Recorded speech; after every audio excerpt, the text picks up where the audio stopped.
Welcome to the Deep Dive. Today we're tackling, well, a really fundamental question about Abraham. When was he actually justified? Right. Most of us, we instantly think of Genesis 15, verse 6, that famous line, Abram believed the Lord and he credited it to him as righteousness. Yeah, that's the go-to verse. And Paul quotes it in Romans and Galatians, which seems to seal the deal for many people. Exactly. It feels like the obvious starting point. It definitely is a starting point, and it's a critical verse, no doubt. But the sources we're looking at today suggest there's, well, a lot more to it. It's more nuanced. Okay. We've got some really fascinating material here, biblical analysis, theological arguments, historical views, and they really challenge that initial assumption. Right. So our mission today is to kind of unpack these different views, maybe push back on some common ideas, and help you get a much deeper understanding of Abraham's faith journey. Hopefully leading to some aha moments. Yeah, hopefully. Yeah. You want to cut through the noise, get straight to the insights you need. Okay, so here's where it gets really interesting. Our main source for this deep dive argues something pretty provocative. Which is? That Abraham was actually already justified before Genesis 15 ever happened. Before. Wow. Okay. Yeah, the whole idea rests on this. Abraham had real, genuine faith in God and his promises way before that chapter. So justification before Genesis 15. That's a bold claim. Huh. How do the sources build that case? Is there like a core logic to it? They lay it out pretty clearly. Think of it like this. Major premise, God justifies people when they respond in faith to him and his promise. Okay, standard theology there. Right. Then the minor premise, and this is the key part we'll explore, Abraham did respond in faith before Genesis 15. Which logically leads to the conclusion. Therefore, God justified Abraham before Genesis 15. Makes sense. So the big premise, justification by faith, isn't really in question here. It's all about proving that minor premise that Abraham showed real faith earlier on. You said there are 5 arguments. Exactly. 5 compelling arguments. And the first one is actually hidden right there in Genesis 15.6 itself. It's about the Hebrew verb used for believed. The specific word choice, what's special about it? Well, the verb form there, it's what scholars call a wa perfect.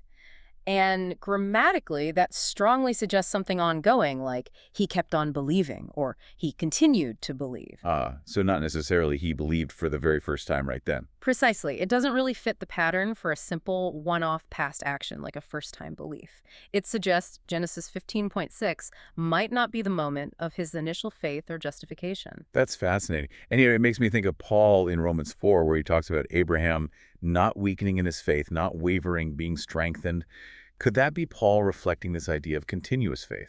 It absolutely could be. It fits quite neatly, doesn't it? It does. And then moving beyond just the grammar, the second argument looks at Abraham's actual life before Genesis 15. His action. Exactly. Even though the word faith doesn't show up until 15.6, the act of faith seems pretty clear earlier on. Yeah, Genesis 12, God says go, and Abraham just goes, leaves everything behind for a place he doesn't even know. That's massive trust. Right? Radical obedience. It really is. And it doesn't stop there. Look at Genesis 12, then chapter 13, he's building altars, he's calling on the name of the Lord repeatedly. Demonstrating devotion. Right. It shows this consistent pattern of trust, of obedience over those first 10 years or so that are recorded. His actions scream faith, even if the word isn't used yet. Okay, so that pattern of behavior then leads us to the third argument, which comes from Hebrews. Yes, Hebrews 11, verse 8. It explicitly says, by faith, Abraham obeyed when he was called to go out. And it's clearly talking about Genesis 12. Right, the very beginning of his journey with God. And that's huge. When the writer of Hebrews lists the faith heroes, he starts Abraham's story right there in Genesis 12. He affirms that act as genuine, God-pleasing faith. If his faith wasn't real or complete then, you'd think the writer would have started with Genesis 15 instead. Exactly. And the Genesis narrative itself backs this up, doesn't it? God blesses him, protects him, reaffirms the promises, gives him victory in battle in chapter 14. All signs point to Abraham already being, a man of faith and devotion. Okay, that's compelling. What's the fourth argument? This one involves Paul again in Galatians chapter 3, verse 8. Paul says something remarkable. He says, Scripture announced the gospel in advance to Abraham. All nations will be blessed through you. And he's quoting Genesis 12.3. Wait. Paul calls the promise in Genesis 12.3 the gospel. He does. He says the gospel was preached to Abraham then, which means Abraham heard and presumably believed what Paul considers the gospel way back at the start. That really challenges the idea that the revelation before Genesis 15 wasn't enough for justification, doesn't it? It profoundly challenges it. If he heard and believed the gospel then, well, justification follows faith in the gospel. Okay, and the fifth argument. The fifth argument looks at how righteousness is credited or reckoned even after someone is already a believer. Think about Paul's use of Genesis 15.6 back in Romans 4. He says, "This is why it was credited to him as righteousness." Right. But Paul connects that crediting to Abraham's ongoing faith, his strengthened faith, particularly from Genesis 15 through chapter 18, when he believes God regarding Isaac. A lot of that period is after his initial justification, whether you place it in Genesis 12 or 15. So the act of crediting righteousness isn't necessarily tied only to the initial moment of conversion. That's the implication. It suggests that God declaring someone righteous or reckoning them as righteous isn't just a one-time event. It can describe God's ongoing affirmation of a person's standing through their continuous faith. So like a continuous declaration based on continuous faith. Exactly. Calvin put it nicely. We are always considered or reckoned righteous through faith from start to finish. And Spurgeon said, faith always justifies whenever it exists and as soon as it is exercised. It's not locked to one moment. Okay, so putting all five arguments together, the verb tense, his actions, Hebrews 11, the gospel in Genesis 12, and this idea of ongoing reckoning, they all seem to point in the same direction.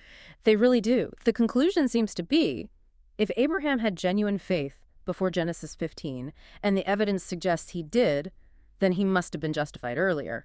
Denying that seems to contradict the basic principle that God justifies people the moment they have genuine faith.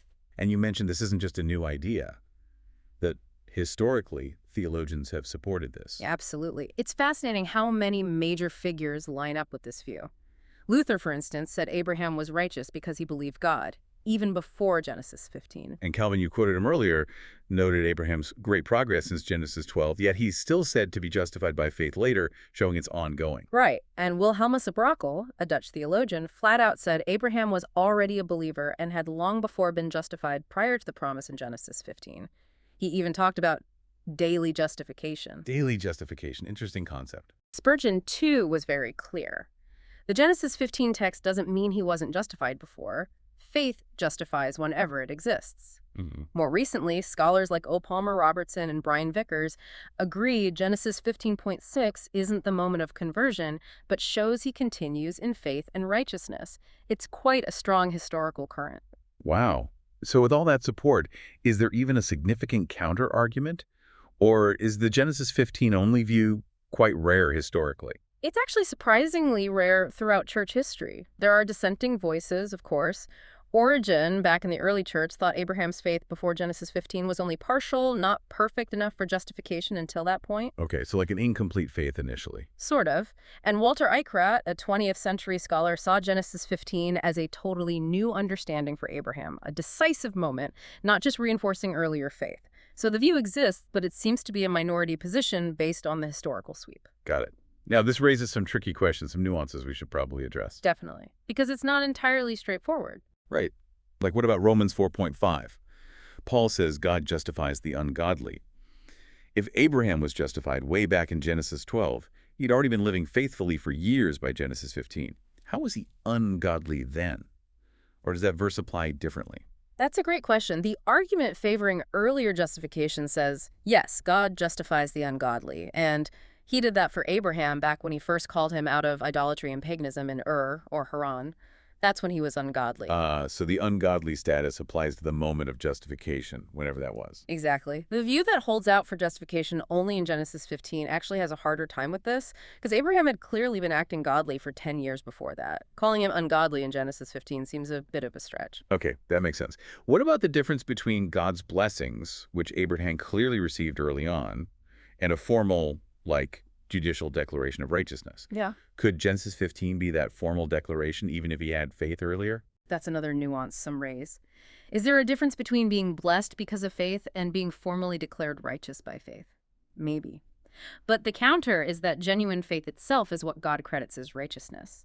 The formal declaration might simply be recording or highlighting what's already true based on that faith, demonstrated through obedience. The two aren't necessarily separate events in time. Okay. And maybe the biggest point here, as some sources suggest, is about Paul's main goal in Romans 3 and 4. Is he really focused on when Abraham was justified? Or is he focused on how? Right. His primary argument, using Abraham as the key example, seems to be that justification is by faith, period. Faith apart from works of the law. That's the core message. So the exact timing of Abraham's initial justification might be less important to Paul's argument than the fact that it was by faith alone. Precisely. It becomes more about the continuous nature of faith being the basis for righteousness, rather than pinpointing day one. And that leads back to that really interesting idea we mentioned. The daily justification idea. Yeah, or this concept of justification as a continuing status that runs parallel with faith. It allows for, repeatable declarative acts like Genesis 15.6, based on that same ongoing faith. It suggests justification isn't just a past event, but an ongoing reality, a process or status that continues as long as faith continues. That's quite a shift in perspective from seeing it as just a single point in time. It really is. Okay, so let's recap this deep dive. We started with the common assumption Abraham justified in Genesis 15. Right. But we've unpacked a strong case, based on scripture and theology, for an earlier justification, likely around Genesis 12. We looked at the Hebrew, his actions, Hebrews, Galatians, the nature of crediting righteousness. And we saw that this view has significant historical backing. Yeah. Ultimately, this isn't just splitting hairs about ancient history, is it? Not at all. It highlights something profound. God responds to genuine faith whenever and however it's expressed. And that faith isn't just a one-off decision, but ideally an ongoing characteristic of our relationship with him. Justification is by faith, consistently, start to finish. So here's a final thought for you, our listener, to maybe chew on. If God's reckoning of righteousness isn't strictly limited to a single moment, but can encompass a whole life of persevering faith like Abraham's, well, what might that mean for how you think about your own journey of faith, your ongoing relationship with God today? Definitely something worth pondering as you continue your own deep dive into knowledge.